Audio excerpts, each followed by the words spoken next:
Welcome to Gurukul মাধ্যমিক। আজকে আমরা পড়ব নিউক্লিয় বিভাজন, যেটা একটা খুব গুরুত্বপূর্ণ টপিক এবং খুব ইন্টারেস্টিংও একটা টপিক।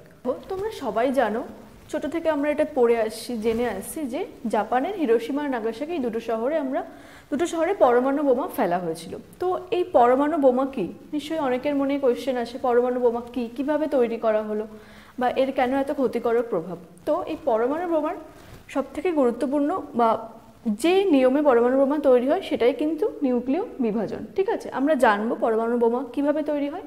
তার আগে আমরা জানবো নিউক্লিয় বিভাজন কি। দেখো, নিউক্লিয় বিভাজন আমরা নামেই বুঝতে পারছি, নিউক্লিয় আর বিভাজন মানে নিউক্লিয়াস, বিভাজন মানে ভেঙে ফেলা বা ভাগ করা। ঠিক আছে, তো নিউক্লিয় বিভাজন হচ্ছে, যদি আমি বলি নিউক্লিয় বিভাজনের সংজ্ঞা হিসেবে যদি তোমরা জানতে চাও, তো কি সংজ্ঞা না, নিউক্লিয় বিভাজন একটা কেন্দ্রক বিক্রিয়া। কি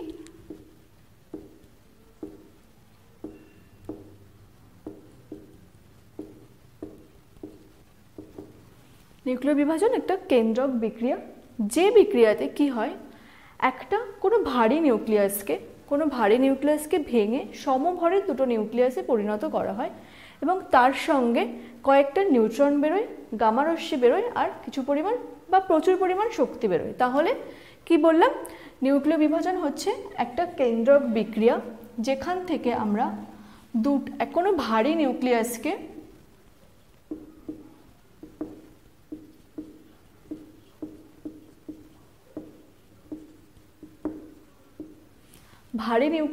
ভেঙে দুটো সমভরের নিউক্লিয়াসে পরিণত করি।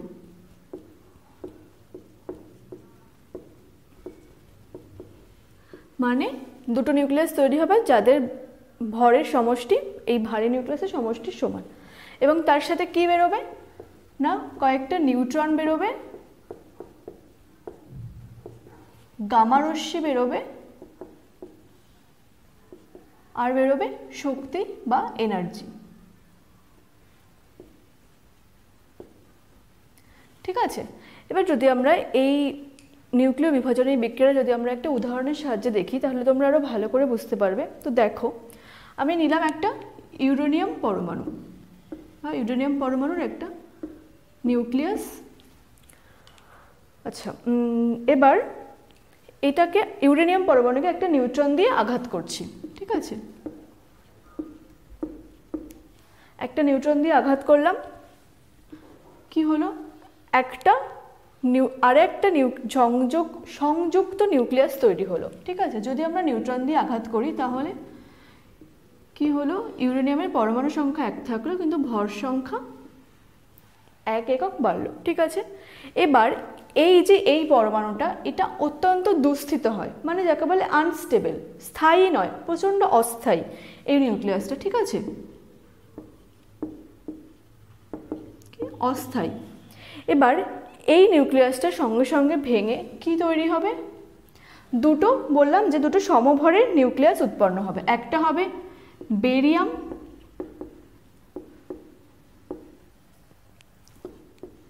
আর একটা হবে ক্রিপ্টন।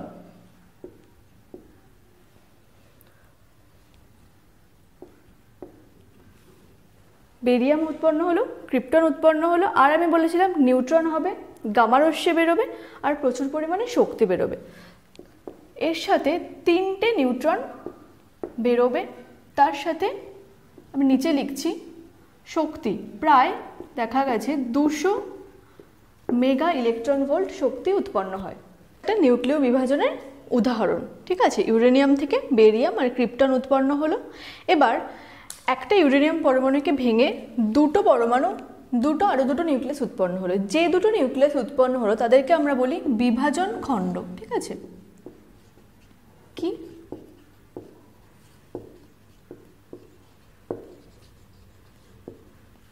বিভাজন খণ্ড, এদেরকে বলছি বিভাজন খণ্ড। এবার দেখো আমি বললাম 3টে নিউট্রন উৎপন্ন হলো আর 200 মেগা ইলেকট্রন ভোল্ট শক্তি উৎপন্ন হলো। এবার এত শক্তি কোথা থেকে আসে? দেখো আগের ক্লাসে আমি যখন বলছিলাম ভর বিচ্যুতি বা বন্ধন শক্তি বলছিলাম না, ওখানে যে নিউক্লিয়াসের যে মোট ভর, সেই ভর হচ্ছে মোট নিউট্রন আর প্রোটনের ভর থেকে কিছুটা পরিমাণ কম, আর সেই কম পরিমাণ শক্তি বন্ধন শক্তি। ঠিক এখানেও তাই, যদি আমরা দেখতে পাই কোনো সময় পরীক্ষা করে যে এই ইউরেনিয়াম আর একটা নিউট্রনের যা ভর, সেই ভরের থেকে কিন্তু এই বেরিয়াম, ক্রিপ্টন আর 3টে নিউট্রনের ভর, এদের ভর অপেক্ষা এই ইউরেনিয়াম আর নিউট্রনের ভর কিন্তু খানিকটা কম। কি এদের ভর খানিকটা কম কার থেকে? না, বিক্রিয়াতে যেগুলো উৎপন্ন হচ্ছে তাদের থেকে। এই যেটুকু ভর কম আসছে, মানে সরি, যে পরিমাণ কম ভর, সেই পরিমাণ ভরই কিন্তু শক্তিরূপে রূপান্তরিত হচ্ছে। ঠিক আছে, সেই পরিমাণ ভর শক্তি হিসেবে নির্গত হচ্ছে। এবার দেখো, তো এটা গেল কিভাবে এত পরিমাণ শক্তি উৎপন্ন হয়। তাহলে নিউক্লিয়ার বিভাজন প্রক্রিয়াতে মেনলি 3টে নিউট্রন উৎপন্ন হলো আমি বললাম। এবার দেখো একটা নিউট্রন কি করছে, একটা নিউট্রন ইউরেনিয়ামকে গিয়ে আঘাত করছে যখন, তখন নিউক্লিয় বিভাজন প্রক্রিয়া হচ্ছে। একটা নিউট্রন থেকে উৎপন্ন হলো 3টে নিউট্রন। তাহলে কি এই যে 3টে নিউট্রন উৎপন্ন হলো, এই 3টে নিউট্রন আরও 3টে ইউরেনিয়াম পরমাণুকে আঘাত করতে পারবে। তাহলে এই 3টে নিউট্রন কিন্তু আরও 3টে ইউরেনিয়াম পরমাণুকে আঘাত করবে। যদি তাই হয় তাহলে আবার কটা নিউট্রন উৎপন্ন হবে? দেখো তোমরাও ক্যালকুলেট করতে পারবে। একটা নিউট্রন থেকে যদি 3টে নিউট্রন উৎপন্ন হয়, তাহলে এই 3টে নিউট্রন 3টি ইউরেনিয়াম পরমাণুকে গিয়ে আঘাত করলো, তাহলে কিন্তু আরও 9টা নিউট্রন উৎপন্ন হলো, তাই তো? ঠিক 3টে নিউট্রন থেকে 9টা নিউট্রন উৎপন্ন হলো। আবার এই 9টা নিউট্রন আরও 9টা ইউরেনিয়াম পরমাণুকে গিয়ে কিন্তু আঘাত করবে।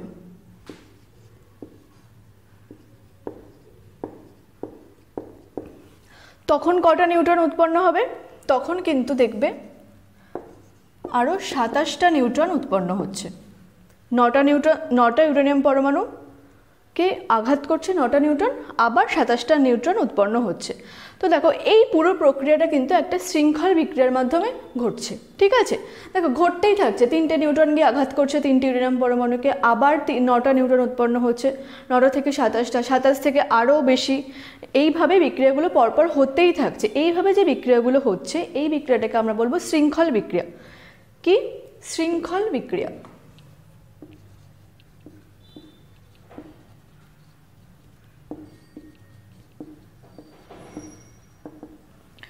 শৃঙ্খল বিক্রিয়া মানে বিক্রিয়া হতেই থাকছে। এইভাবে এই যে শৃঙ্খল বিক্রিয়ার মাধ্যমে, তাহলে দেখো এক একটা স্টেপে যদি 200 মেগা ইলেকট্রন ভোল্ট শক্তি উৎপন্ন হয়, তাহলে এই প্রতিটা স্টেপে আরও প্রচুর পরিমাণ শক্তি উৎপন্ন হচ্ছে। তাহলে এইভাবেই উৎপন্ন হয় কিন্তু পরমাণু বোমা। এই যে বিপুল পরিমাণ শক্তি নিউক্লিয়ার বিভাজনের শৃঙ্খল বিক্রিয়ার মাধ্যমে তৈরি হচ্ছে, সেখান থেকে উৎপন্ন হচ্ছে পরমাণু বোমা। তাহলে তোমরা দেখলে যে কিভাবে পরমাণু বোমা তৈরি হয়। শৃঙ্খল বিক্রিয়ার মাধ্যমে পরমাণু বোমা তৈরি হয়। পরমাণু বোমার মধ্যে বিপুল পরিমাণ শক্তি থাকে। তো দেখো এই পরমাণু বোমার কিন্তু প্রচণ্ড পরিমাণে একটা ক্ষতিকারক দিক আছে। যেমন আমি প্রথমেই ক্লাসের শুরুতেই বলেছিলাম, জাপানের হিরোশিমা নাগাসাকি শহরে অ্যাটম বোম বা পরমাণু বোমা ফেলা হয়েছিল। এই বোমা পড়ার পর কী কী ক্ষতিকারক প্রভাব হয়েছিল জানো তোমরা? প্রথমে যখনই বোমা ফেলা হয়েছিল, তার যে 500 মিটার দূরত্বের মধ্যে প্রায় বলা যায় 90% মানুষ মারা যায়, সঙ্গে সঙ্গে মারা যায়। এবং যারা বেঁচেছিলেন তাদের বিভিন্ন রকমের রোগ দেখা যায়, যেমন চুল পড়ে যাওয়া, রক্তাল্পতা, অ্যানিমিয়া, ডায়রিয়া, এই ধরনের রোগগুলো দেখা গিয়েছিল। এছাড়াও সবথেকে যেটা হচ্ছে খুবই দুঃখজনক বিষয়, সেটা হচ্ছে কি এই যে বোমা ফেলা হলো 1945 সালে পরমাণু বোমা ফেলা হয়েছিল, তারও মোটামুটি 50 বছর পর, 50 থেকে 60 বছর অবধি সেই সমস্ত এলাকার মানুষজনের প্রতিটা প্রজন্মের মধ্যে কিন্তু বিভিন্ন ধরনের রোগ দেখা যায়। সবথেকে বেশি বিকলাঙ্গ শিশুর জন্ম, ক্যান্সারে আক্রান্ত হওয়া মানুষের, থাইরয়েড ক্যান্সার হওয়া বা মস্তিষ্কে টিউমার হওয়া, এই ধরনের রোগগুলো কিন্তু পরমাণু বোমা ফেলার মোটামুটি ধরো 50-60 বছর অবধি কিন্তু এগুলো ছিলই। তাহলে তোমরা দেখতে পাচ্ছ যে পরমাণু বোমার কি ক্ষতিকারক প্রভাবটা তোমরা দেখতে পাচ্ছ, তাই তো? তো এটাই হচ্ছে আজকের ক্লাসের বিষয় ছিল। আরেকটা জিনিস আমি স্কিপ করে গেলাম, যেটা হচ্ছে এই যে বিকলাঙ্গ শিশুর জন্ম। আমি বললাম সব থেকে যেটা হচ্ছে ক্ষতিকারক প্রভাব। কেন বিকলাঙ্গ শিশুর জন্ম হচ্ছে না? মানুষের মধ্যে যে জিনটা সেই জিনের গঠনটাকে এই যে তেজস্ক্রিয় রশ্মিগুলো সেটাকে পরিবর্তন করে দেয়, যার জন্য প্রতিটা প্রজন্মে বিকলাঙ্গ শিশুর জন্ম হতে থাকে। আচ্ছা দেখো, আমি বললাম নিউক্লিয় বিভাজনের একটা ক্ষতিকারক দিক পরমাণু বোমা, ঠিক আছে? তাহলে কি শুধুমাত্র নিউক্লিয় বিভাজন প্রক্রিয়াটা কি শুধুমাত্র এই মানে খারাপ দিকের জন্য ব্যবহার হবে? না, সেটা কিন্তু নয়। দেখো, নিউক্লিয় বিভাজনের কিন্তু একটা ভালো দিকও আছে, যেটাকে আমরা মানব কল্যাণে বা আমাদের বিভিন্ন কাজে লাগাতে পারবো এই বিভাজন প্রক্রিয়াটাকে। সেটা কি? সেটা হচ্ছে নিউক্লিয়ার রিঅ্যাক্টর। কি না, দেখো,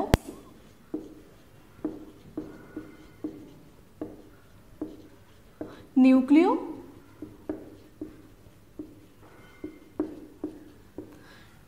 রিঅ্যাক্টর। এবার দেখো, নিউক্লিয় রিঅ্যাক্টর কি?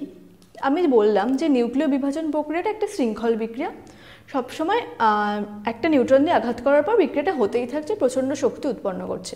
কিন্তু নিউক্লিয় রিঅ্যাক্টর হচ্ছে এমন একটা ব্যবস্থা যেখানে নিউক্লিয় বিভাজনকে আমরা বিভিন্ন পরীক্ষার মাধ্যমে এই বিভাজনের প্রক্রিয়াগুলোকে নিয়ন্ত্রণ করব। নিউক্লিয় রিঅ্যাক্টর একটা নিয়ন্ত্রণ প্রক্রিয়া।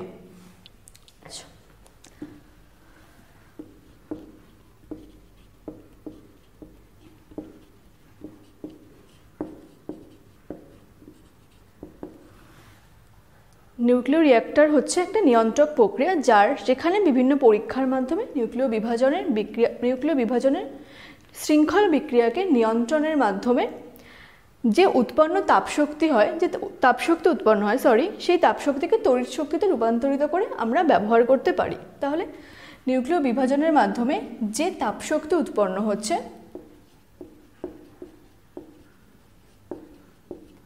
এই তাপশক্তিকে তড়িৎ শক্তিতে রূপান্তরিত করা হয়।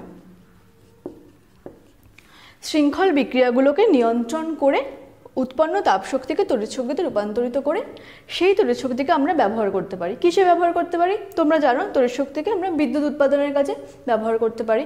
এবার দেখো, দেখা গেছে পরীক্ষার মাধ্যমে যে যদি 1 কিলোগ্রাম ইউরেনিয়াম পরমাণুর নিউক্লিয় রিঅ্যাক্টর বিক্রিয়া ঘটানো হয়, তাহলে যে পরিমাণ শক্তি উৎপন্ন হয় সেটা তার যে পরিমাণ, যদি আমি 1 কেজি কয়লা পোড়াই,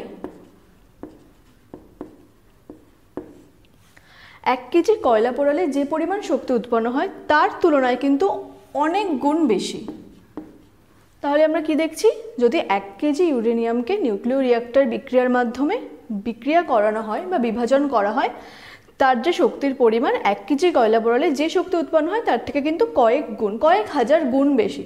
তাহলে কি আমরা এই যে ইউরেনিয়াম পরমাণুর নিউক্লিয় বিভাজন প্রক্রিয়ার মাধ্যমে তাহলে কি আমরা প্রচুর পরিমাণে তাপশক্তি পাচ্ছি। সেই তাপশক্তিকে তড়িৎ শক্তিতে রূপান্তরিত করে আমরা কিন্তু বিভিন্ন কাজে কিন্তু ব্যবহার করতে পারছি, বিদ্যুৎ উৎপাদন করতে পারছি।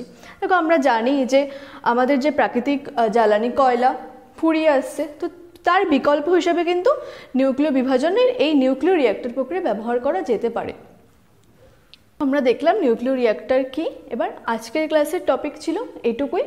তোমরা এই পুরো ভিডিওটার নোটস ডেসক্রিপশন বক্সে পেয়ে যাবে, সেটা খুব ভালো করে পড়বে, ভিডিওটা খুব ভালো করে দেখবে।